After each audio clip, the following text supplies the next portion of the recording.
സ്വാഗതം പ്രസു ടോക്ക്. ഇന്നത്തെ ചിന്താവിഷയം കളങ്കാവൽ എന്ന സിനിമ.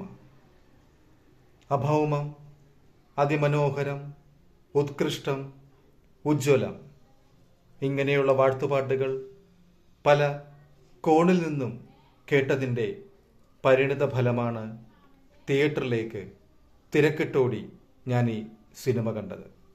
ശരാശരി നിലവാരമുള്ള ഒരു തിരക്കഥ, സംവിധായകൻ്റെ മികവിൻ്റെ കയ്യൊപ്പ്, കിട്ടിയ കഥാപാത്രങ്ങളെ ഉജ്ജ്വലമാക്കിയ നടീനടന്മാർ, അങ്ങനെ നോക്കുമ്പോൾ ശരാശരി നിലവാരത്തിലും ഒരൽപ്പം മേലെ നിൽക്കുന്ന കാഴ്ചാനുഭവം.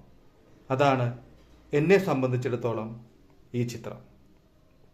ഈ സിനിമയുടെ പ്രമോഷനുമായി ബന്ധപ്പെട്ട ഒരു പ്രോഗ്രാമിൽ നമ്മുടെ സ്വന്തം മമ്മൂക്ക ഇങ്ങനെ പറഞ്ഞു: ഈ സിനിമയിലെ കഥാപാത്രത്തെ ഒരുപക്ഷെ നിങ്ങൾക്ക് ഇഷ്ടമാവില്ല, പക്ഷേ ഈ സിനിമ കണ്ട് നിങ്ങൾ പോരുമ്പോൾ ഈ കഥാപാത്രവും നിങ്ങളുടെ മനസ്സിൽ ഒപ്പം കൂടുമെന്ന് പറഞ്ഞു. സ്ഥലക്കച്ചവടത്തിൽ അട്ടയുടെ കണ്ണ് കണ്ടവൻ അരിപ്രാഞ്ചി.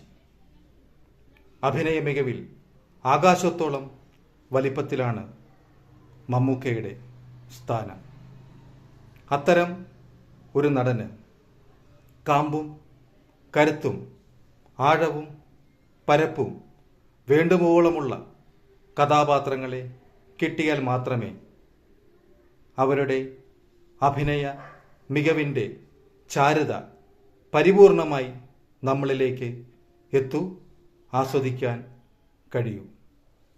അല്ലാത്ത പക്ഷം വെറും ഉപരിതല സ്പർശിയായി പല കഥാപാത്രങ്ങളും കടന്നു പോകും.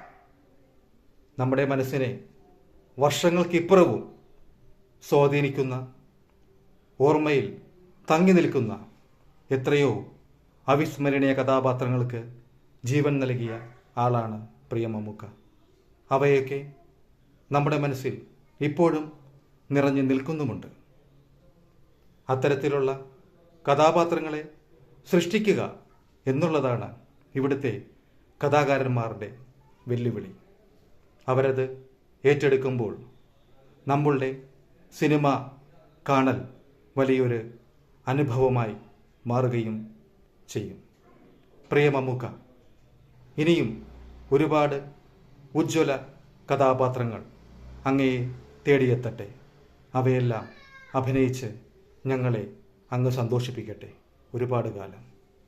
അതിനായി ഞാൻ വ്യക്തിപരമായി കാത്തിരിക്കുന്നു. Yes Mammukka, I am waiting.